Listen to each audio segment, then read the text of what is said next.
জ্বর হেলে তাপমাত্রা সে ধীরে মপা যায়।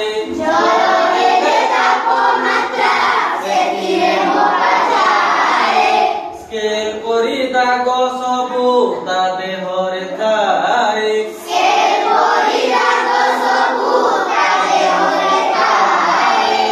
কাକ ସନ୍ଧିରେ ବାଜିବ ତଳେ ରଖାଯାଏ।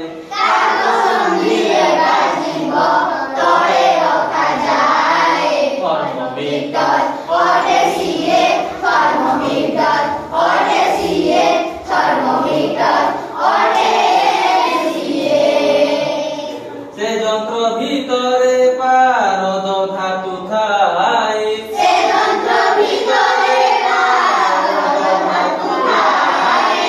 ତାପ ପାଇଲେ ସେ ଧାତୁ ପ୍ରସାରିତ ହୁଏ।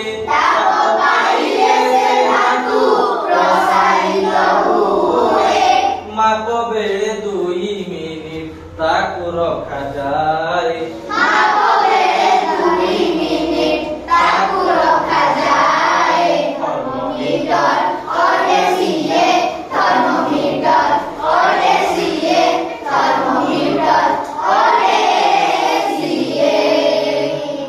ପ୍ରତି ଭାଗ ମଝିରେ 10 ଭାଗ ପୁଣି ଥାଏ।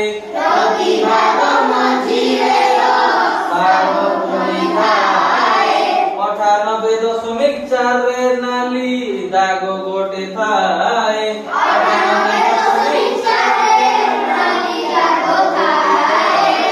डिग्री फारेनहाइट रे माप प्रकाशित हुए।